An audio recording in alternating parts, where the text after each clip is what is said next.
All right, hi everyone. Welcome to the beginning of week 2. I know a lot of you haven't actually finished week 1 yet, but remember that every weekend there's an opportunity to do 2 weeks at a time. And although I'm a little bit late getting this week's material released, my goal is to release it on Fridays. You should have a full rest of the weekend in order to complete the work. During the first week, we had the opportunity to look at a lot of word soup, a lot of acronyms, things like the IRI or the URL. What does that stand for? How is it structured? What are IP addresses? Where do they come from? How are they structured? What's the domain name system or DNS? How do we get the names for our different websites? We looked at network routing and how packets get to different places on the internet. And then we looked at a very practical issue of browser caching. And browser caching is going to be very important to keep in mind when you're doing development, because the cache is going to trick you into thinking that you didn't change your code and you really did. So just put that away in your head for a little bit, and we'll come back to it when we start doing more web application development. I talked to a lot of you this week. The kinds of things that I heard were a lot of anxiety about the programming part that's coming up. And I have to admit, it is going to require attention to detail, and it's going to require some attention. But we also have a lot of resources set up in order to help you get through this part, especially those of you who have never programmed before. I mentioned we're going to use Code Academy. I'm working with the staff at MHCID to purchase those subscriptions for you this week. And then we also have tutorials that are going to really hold your hand through the process, as well as office hours as well. This next week, going into week 2, we're going to start this sort of thread of doing high level and low level thinking.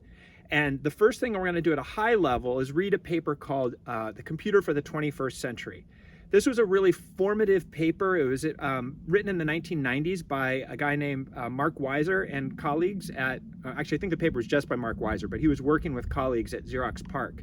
And he envisioned the world that we're in now long before there were any mobile computers. And the thing about the term ubiquitous computing is that it's kind of different than mobile computing or mobile computing, because it thinks about the philosophical background for mobile computing and what it means to use computers as tools, almost in a philosophical sense, as opposed to just the fact that we've got them with us in different parts. So I'm asking you to read that paper as part of a look back into where we've come from. And we're going to go through a series of papers at a high level, thinking academically about the trajectory that computers are on, so that you can put the work that you're doing right now into the context of all the work that's come along the way. Now, the paper's got a lot of anachronisms, references to technologies that are past or sizes and numbers that are small compared to what we have access to today. But I want you to read it for the philosophical details and the conceptual ideas that were introduced, because a lot of those are still relevant even as the hardware has gotten better over time. That's our high level part. That's going to be our academic part. And then at our low level, we're going to start looking at XML. XML is a file format that enables us to encode different kinds of data. It uses a particular structure that for those of you who have looked at HTML are going to recognize a pattern, but it's more general than HTML. It's the format that Apple Podcasts are published in. It's the format that a lot of user interfaces are actually designed in if you're not doing it in a what you see is what you get kind of editor. So high level UbiComp.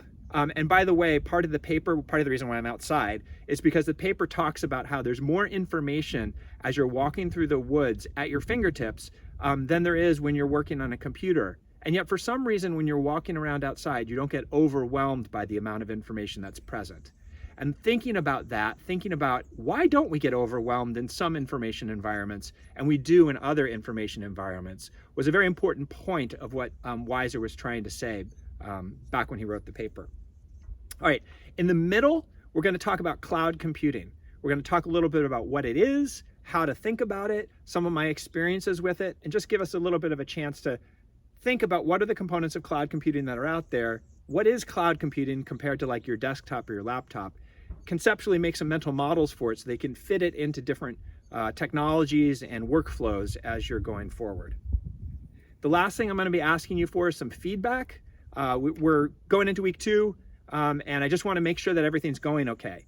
I talked to many of you on Slack for our Slacktivism quiz, but I haven't talked to all of you. And so I just want to take a moment to see, okay, we've launched the class. Is everything going okay? Is there any way that we can support you or do a better job going forward?